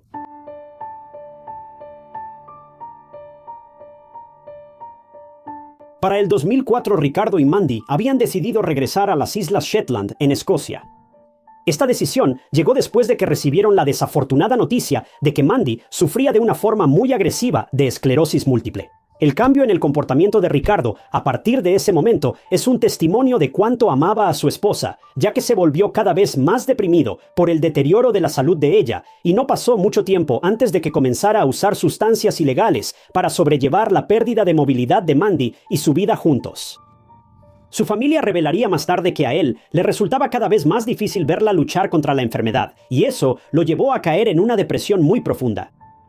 Para el año 2004, la condición de Mandy había empeorado hasta el punto en que apenas podía hablar y tenía que recibir cuidados constantes, lo que le causaba mucha preocupación a Ricardo. De hecho, una vez les comentó a sus amigos que odiaba tener que bañar y cambiar a su esposa todos los días. Ahora, no está claro si odiaba hacer esto en general o si odiaba que su salud se hubiera deteriorado, pero tiendo a creer que es más probable lo segundo, ya que Ricardo estaba más que dispuesto a hacer lo que fuera necesario por su esposa. Aunque, debo admitir, Ricardo odiaba el hecho de que ambos se hubieran mudado de regreso a las Islas Shetland para estar más cerca de la familia de Mandy, ya que era una zona muy tranquila y calmada, y Ricardo se había acostumbrado al bullicio de Londres con los años, prosperando en ese estilo de vida caótico.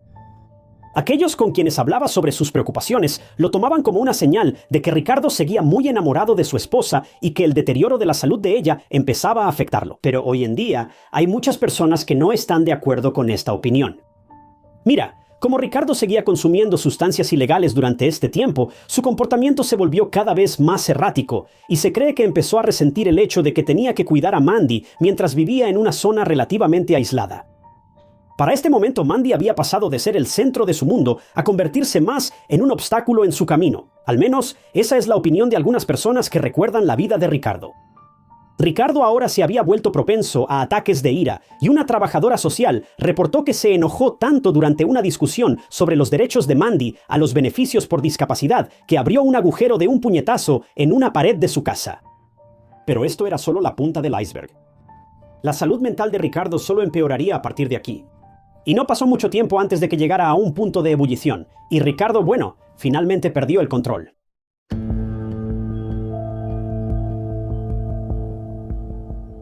En los días y semanas previos al crimen, Ricardo se sumió aún más en la depresión y su adicción empeoró mucho. Eventualmente, cortó todo contacto con su familia, un acto que siempre es preocupante cuando alguien está lidiando con la depresión y luchando por aceptar circunstancias difíciles. Sin embargo, sí mantuvo contacto con algunos de sus amigos y, en enero de 2007, invitó a 2 de ellos a su casa para cenar.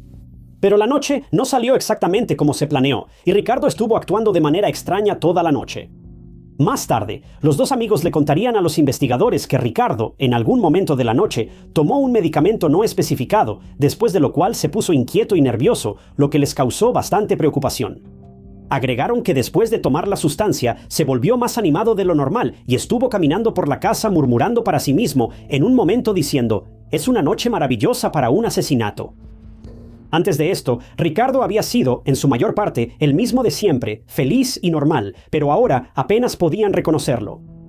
Lo que más les preocupaba era que notaron que Mandy parecía tenerle miedo. Mientras se preparaban para irse, ella le pidió que se quedara a dormir esa noche, ya que no quería quedarse sola con él. Los amigos rechazaron la invitación, probablemente porque no querían involucrarse en los problemas matrimoniales de la pareja, pero también seguramente porque ya no querían lidiar con el extraño comportamiento de Ricardo. Este tipo claramente ya había perdido la cabeza en ese momento. Después de rechazar la oferta de Mandy, los amigos se fueron y no le dieron mucha importancia a la situación, creyendo que todo se resolvería pronto. Pero a la mañana siguiente, un par de los amigos regresaron a la casa porque uno de ellos había dejado una prenda de ropa ahí la noche anterior. Pero cuando entraron por la puerta principal, se encontraron con una escena aterradora y horrible. Los amigos acababan de entrar a una escena del crimen.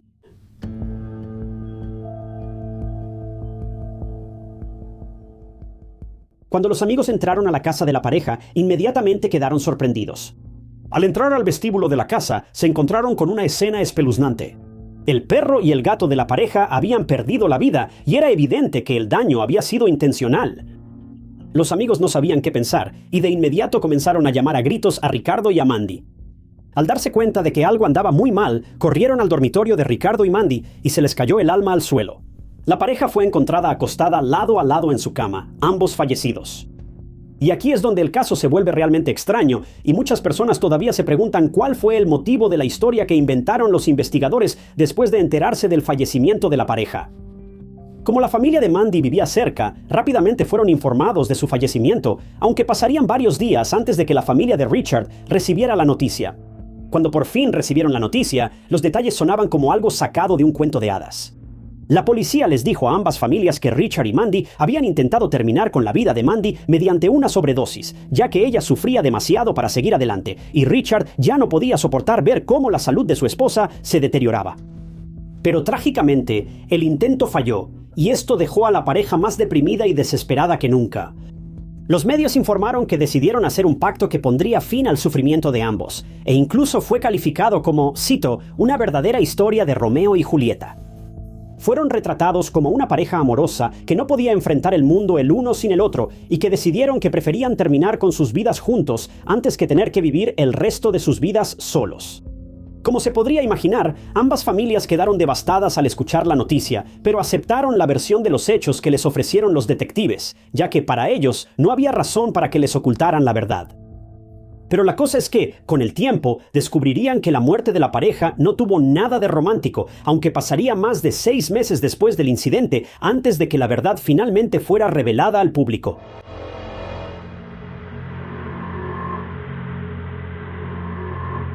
Quienes conocían a Richard y Mandy quedaron horrorizados al enterarse de que se habían quitado la vida después de la cena esa noche. Por más terrible que esto ya era, los detalles que surgieron después fueron aún más impactantes. Resultó que no hubo ningún pacto, no fue un acto realizado como un gesto romántico, y no hubo ningún acuerdo entre esposo y esposa de que esto tenía que hacerse. En cambio, comenzaron a circular rumores sobre cómo Richard había tomado un cuchillo de la cocina y atacado a Mandy en un trágico acto de violencia. Sabemos que esto no fue un acto consensuado, ya que los investigadores encontraron heridas defensivas en sus brazos y manos, y pronto se revelaría que él la apuñaló hasta 30 veces, antes de manera extraña, volverse el arma contra sí mismo. Pero antes de hacerlo, el cuchillo que estaba usando se rompió durante el ataque, lo que demuestra la ferocidad de la situación.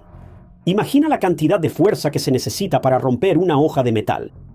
Así que Richard regresó a la cocina, tomó otra arma y luego continuó el ataque hasta acabar con la vida de Mandy. El informe del forense indicaría que Richard tenía 47 heridas autoinfligidas antes de que él también perdiera la vida. El doctor que atendió la escena del crimen quedó tan impactado por lo que encontró allí que tuvo que tomarse un tiempo fuera del trabajo, diciendo que era la peor escena del crimen que había presenciado con sus propios ojos. Mientras aún creían que la pareja había perdido la vida en algún tipo de pacto romántico, la familia de Richard estuvo de acuerdo en que debían ser enterrados juntos. Pero cuando la familia de Mandy se enteró de lo que realmente ocurrió esa noche, se indignaron comprensiblemente por la manera en que las autoridades manejaron el caso. Más específicamente, estaban indignados porque los investigadores les habían mentido descaradamente sobre el estado de la escena del crimen. El padre de Mandy dejó en claro que quería que todos supieran lo que le había pasado a su hija, ya que Richard había sido presentado como una especie de mártir al terminar con el sufrimiento de su esposa y luego quitarse la vida en un gesto supuestamente romántico. En una conferencia de prensa realizada después de que se revelaron los verdaderos detalles del crimen, el padre de Mandy declaró, y cito, «Esto no fue un pacto, fue un asesinato». Mandy había planeado ir con su madre al dentista la mañana en que las encontraron. Ella no tenía la intención de quitarse la vida.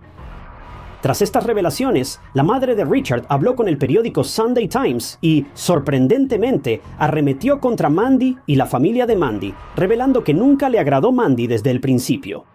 Ella afirma que cuando asistió a la boda de la pareja, la familia de Mandy no cumplió con arreglar las flores para la ceremonia en la iglesia como habían acordado hacerlo. Y se ofendió por el hecho de que ella y el resto de la familia no habían sido invitados a volver a la casa de Richard y Mandy para la segunda parte de la recepción.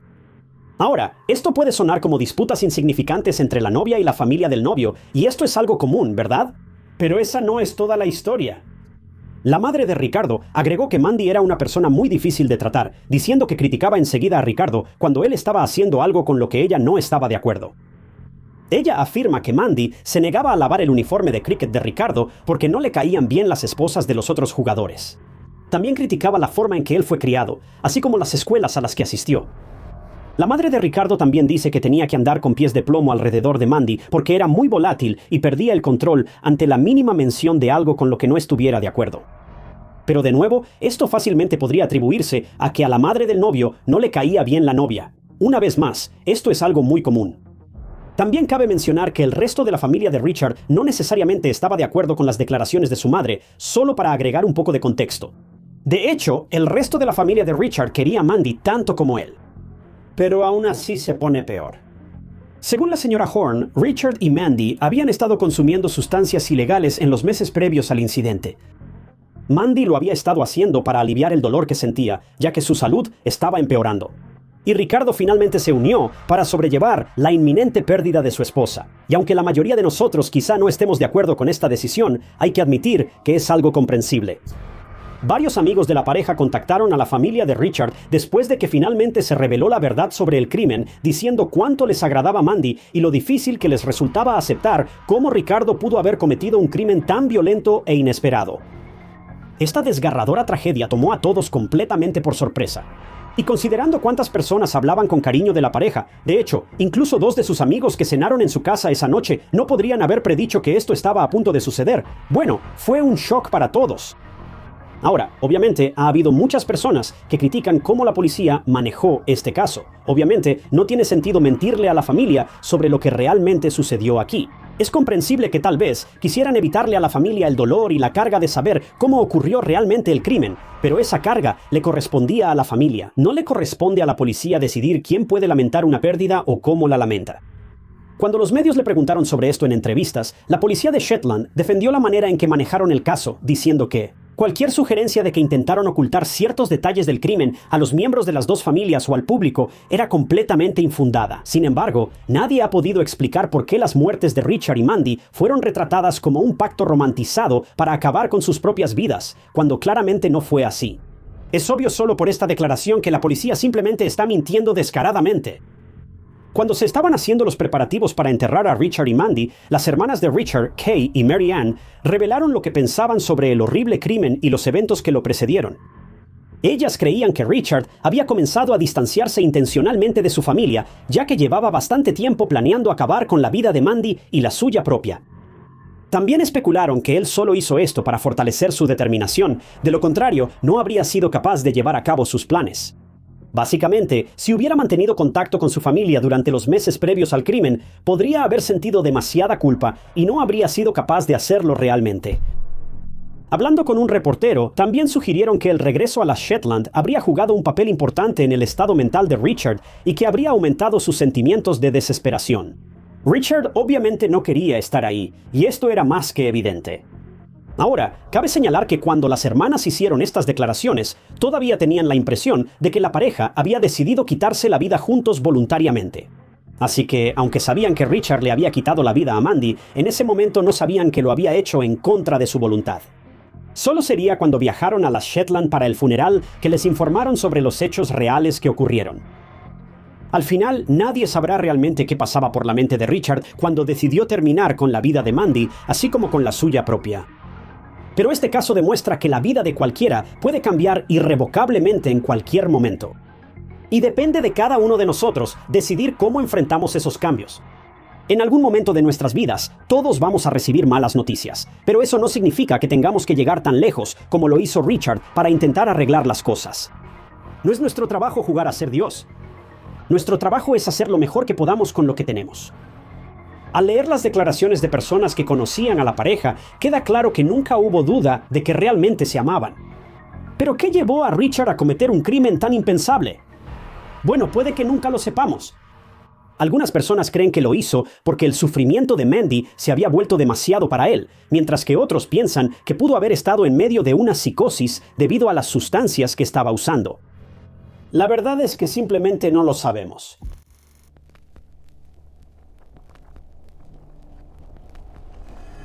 Antes de que Nicholas Tartaglione se convirtiera en el tipo de nombre que la gente luego asociaría con cargos federales, titulares carcelarios e incluso con Epstein, era alguien muy diferente. Era policía. Nicholas Tartaglione nació en el condado de Westchester, Nueva York, uno de dos hermanos, y, a simple vista, su vida parecía seguir un camino bastante convencional. Se graduó de la preparatoria en 1985 y luego entró al mundo de las fuerzas del orden, una carrera que, al menos en papel, se basaba en el orden, la disciplina y la confianza pública. Pero la carrera de Nicholas no se convertiría en una historia de servicio intachable. Se convertiría en un rastro. Después de asistir a la Academia de Policía del Condado de Westchester, Nicholas pasó por varios departamentos de policía, incluyendo Mount Vernon, Yonkers, Paulding y finalmente Briarcliff Manor. En un momento, durante una breve estancia de 13 semanas en el departamento de policía de Paulding, incluso trabajó en la unidad canina. Y desde afuera, parecía que estaba construyendo un currículum. Pero mirando hacia atrás, bueno, las cosas simplemente se estaban desmoronando poco a poco. Porque para cuando Nick llegó al departamento de policía de Briarcliff Manor, su historia ya había comenzado a cambiar. Había renunciado al departamento de Paulding en abril de 1996. Y no mucho después de entrar al departamento de policía de Briarcliff Manor, empezaron los problemas. Y curiosamente, la primera chispa no fue un escándalo dramático, fue una multa de estacionamiento, una multa de $50. Eso puede sonar casi ridículamente pequeño comparado con todo lo que vendría después, pero en la vida de Nick, este fue uno de esos momentos en los que algo pequeño dejó al descubierto algo mucho más grande de fondo. Y en menos de un año después de unirse al departamento, comenzó a gestarse una disputa hostil, una que se volvería más amarga con el tiempo, más personal, e incluso llegaría a convertirse en acusaciones criminales más adelante. Para la mayoría de las personas, una multa de estacionamiento es una molestia. Pero para Nick Tartaglione fue el comienzo de un patrón mucho más oscuro.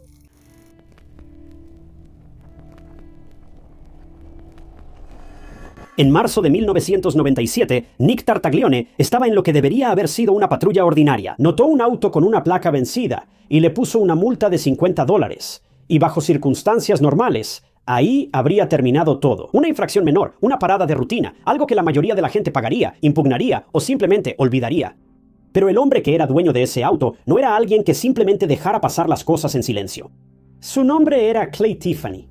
Y en Briarcliff Manor, Clay era conocido por ser una persona directa, ruidosa, confrontativa y completamente desinteresada en suavizar sus opiniones. Él conducía un programa de acceso público llamado Dirge for the Charlatans, donde usaba su plataforma para criticar a funcionarios del gobierno local, oficiales de policía y a cualquiera más que él creyera que merecía ser señalado. Clay no era refinado, no era cuidadoso y no era el tipo de persona que elegía sus palabras con delicadeza. Y después de su encuentro con Nick, Clay llevó la pelea directamente a la televisión. Tras ser arrestado por Nick, Clay fue a su programa y afirmó que fue maltratado por un oficial de policía. Pero no se detuvo ahí. Acusó a Nick de hacer comentarios ofensivos, de lanzar amenazas e incluso de advertirle que supuestamente tenía conexiones con la mafia italiana que podría usar para hacerle daño serio a Clay. Ya fuera que la gente le creyera a Clay o no, la situación ahora ya no se trataba de una multa de estacionamiento. Se había vuelto algo personal, y durante el siguiente año, la tensión entre Clay y Nick solo se volvió más volátil. Para mayo de 1998, Clay estaba en la estación de policía llenando una denuncia cuando esa enemistad tomó otro giro inquietante.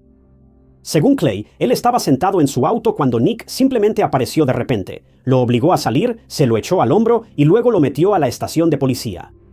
Esto ya no era una simple discusión de dimes y diretes. Ahora era un oficial de policía y un crítico local enfrascados en una batalla que parecía volverse más agresiva cada vez que se cruzaban. Para finales de ese año, Clay también acusaría a Nick de violencia física y acoso. Pero aún así, la situación seguía escalando.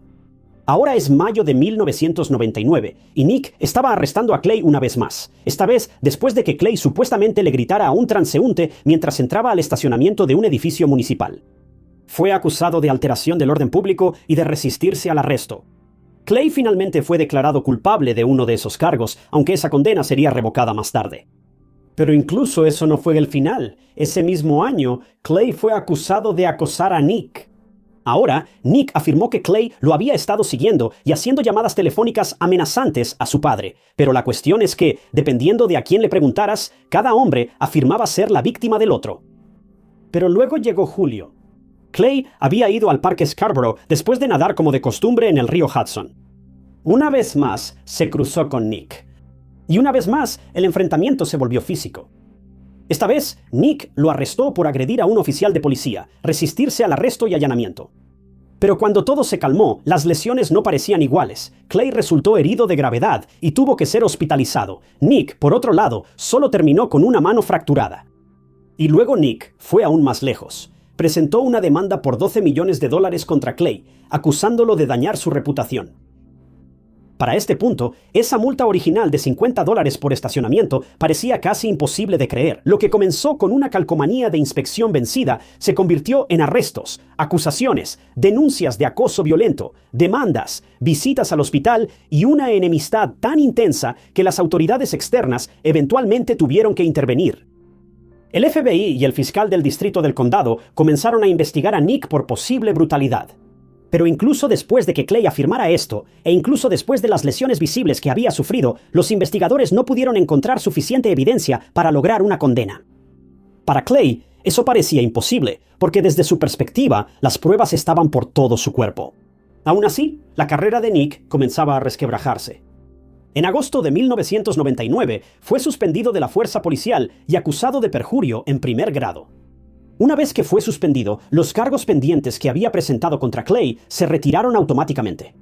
Pero 3 meses después, Nick fue absuelto de los cargos de perjurio. Así que, una vez más, Nick simplemente salió libre, al menos por el momento. Pero Clay Tiffany no había terminado de luchar.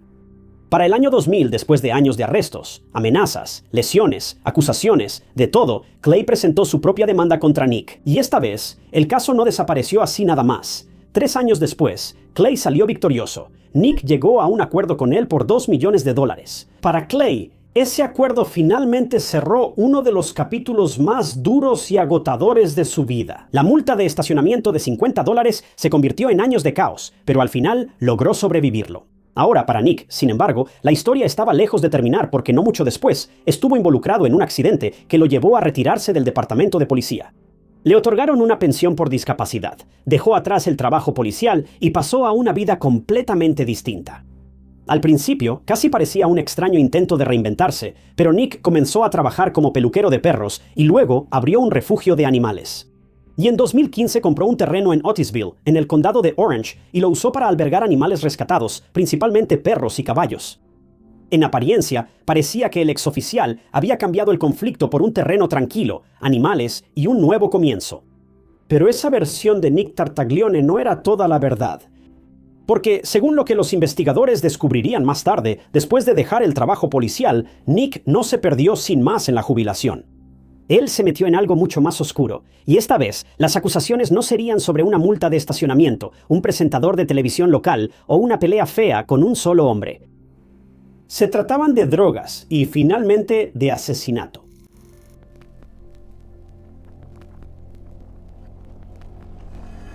Para 2013, Nick Tartaglione ya había dejado el trabajo policial atrás, pero no había dejado el peligro atrás. Vivía en el condado de Orange y, según los investigadores, había comenzado a vender sustancias ilegales a levantadores de pesas y fisicoculturistas.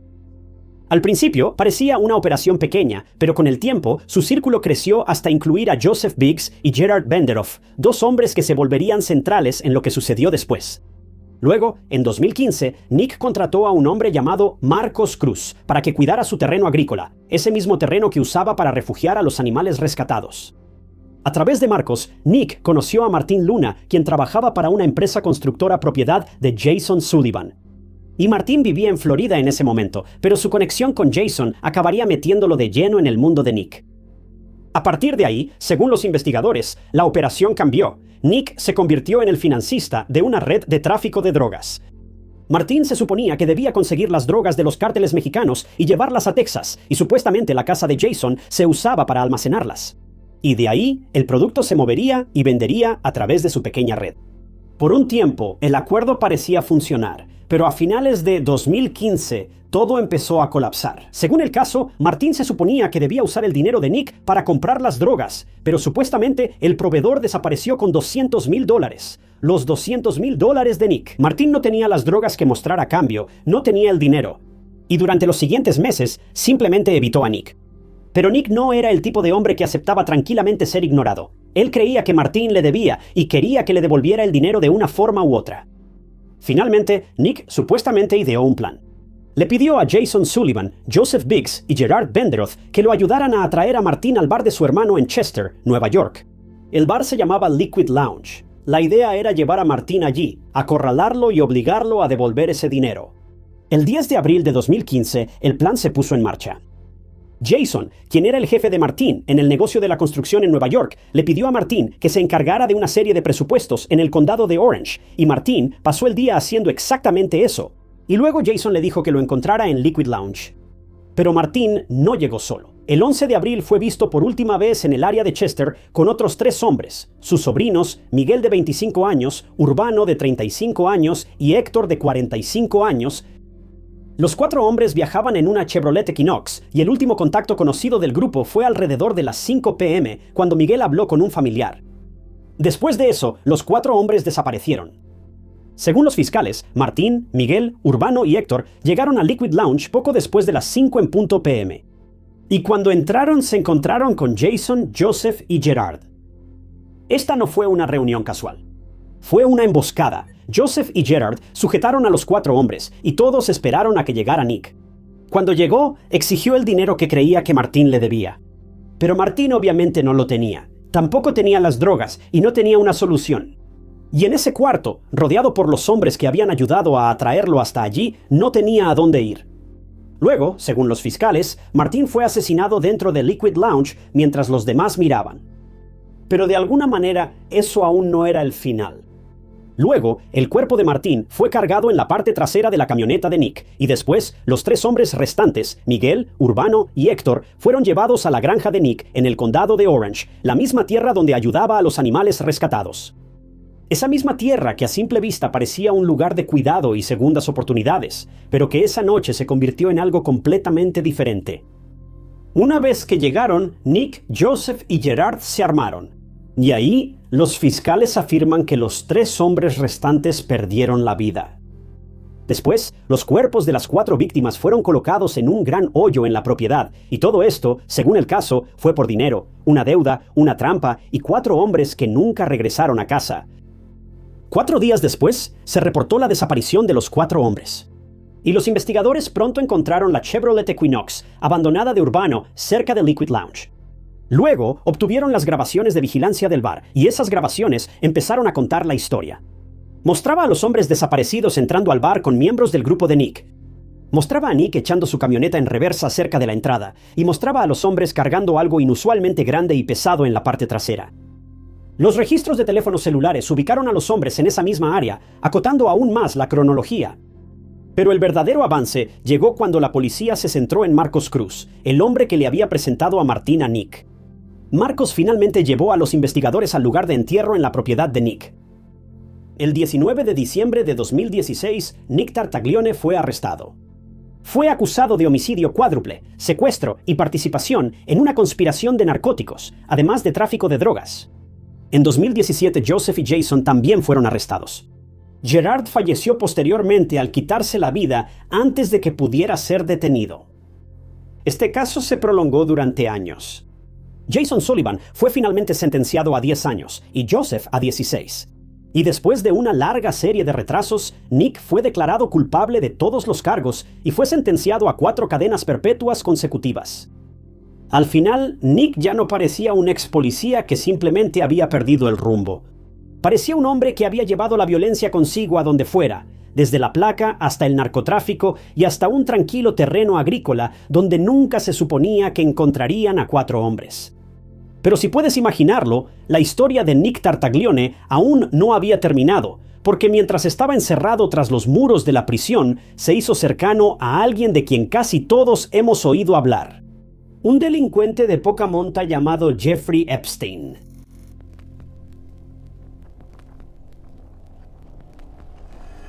Así que Nick estaba encarcelado en el Centro Correccional Metropolitano, donde compartió celda con nada menos que el notorio Jeffrey Epstein en la Unidad Especial de Alojamiento de la Cárcel en julio de 2019. Justo cuando crees que la locura ha terminado, un nuevo detalle te toma por sorpresa. Según los abogados de Nick, ambos tenían una relación cordial, pero una entrevista interna de la prisión muestra que Nick afirmó que Jeffrey lo hacía sentir incómodo. A solo unos días de estar encarcelado, Jeffrey fue hospitalizado por lesiones graves en el cuello, y en ese momento compartía celda con Nick. Nick negó haber tenido alguna participación en el incidente y recalcó que las lesiones fueron autoinfligidas. Según Nick, él estaba durmiendo en el suelo de la celda con audífonos en los oídos y una sábana sobre la cabeza cuando sintió que algo tocó su pie. Y cuando se quitó los audífonos y la sábana, vio a Jeffrey sentado en el suelo con los ojos abiertos. Nick gritó su nombre varias veces, pero no obtuvo respuesta. Y entonces llamó a los guardias. Cuando atendieron a Jeffrey, le encontraron marcas en el cuello y estaba acostado en posición fetal. Curiosamente, uno de los guardias que sacó a Jeffrey de la celda esa noche afirmó que Jeffrey acusó a Nick de haberlo agredido. Y otra fuente anónima afirmó que Jeffrey le tenía miedo a Nick, mientras que otra fuente dijo que Jeffrey le contó a sus abogados que Nick había intentado hacerle daño. Pero curiosamente, Jeffrey declaró en una entrevista interna que no se sentía amenazado por su compañero de celda. Así que no está claro quién está mintiendo y quién está diciendo la verdad. Se llevó a cabo una investigación en la prisión y al final Nick fue absuelto de toda sospecha. Pero después de este incidente, Jeffrey fue trasladado a una celda de observación y supuestamente puesto bajo estricta vigilancia. Pero luego lo encontrarían inconsciente en esa celda el 10 de agosto de 2019. Esta vez, él estaba completamente solo. Su fallecimiento sigue siendo un misterio y un tema muy debatido hasta el día de hoy, dando origen a muchas teorías de conspiración sobre sus delitos y la posibilidad de que alguien lo haya atacado esa noche. Después de la muerte de Jeffrey, Nick afirmó que aparentemente fue amenazado por los guardias de la prisión para que nunca dijera una palabra sobre su antiguo compañero de celda. Pero Nick había hablado de mala administración, maltrato y falta de controles de calidad en esa instalación, lo cual es en parte cierto, porque en agosto de ese mismo año, un juez dictaminó que las condiciones en la instalación eran inaceptables y que había mucho margen para una mejora significativa. Pero aunque fue exonerado de sospechas en relación con los incidentes del 23 de julio y el 10 de agosto, Nick sigue estando en el centro de muchas teorías de conspiración en torno a Jeffrey Epstein y su misteriosa muerte. Él negó repetidamente tener algo que ver con su muerte y ha sostenido que su muerte tuvo que haber sido autoinfligida. Sus abogados también presentaron una solicitud para revisar las grabaciones de vigilancia de esa noche, pero les dijeron que convenientemente el material había sido eliminado debido a un error de ingreso de datos. Extraño. Sin embargo, el FBI afirmó después que tenían el catálogo completo de grabaciones de esa noche. Pero incluso en sus grabaciones faltan misteriosamente algunos momentos clave. Momentos que podrían ayudar a resolver este caso de una vez por todas. Momentos que el propio FBI afirmó tener, pero que convenientemente se negaron a hacer públicos o también afirman que nunca existieron. Es todo un tema. Al final, el fallecimiento de Jeffrey fue declarado oficialmente como autoinfligido. Nick sigue en prisión por los 4 asesinatos que cometió anteriormente. Pero muchos se preguntan si ese número tal vez sea 5.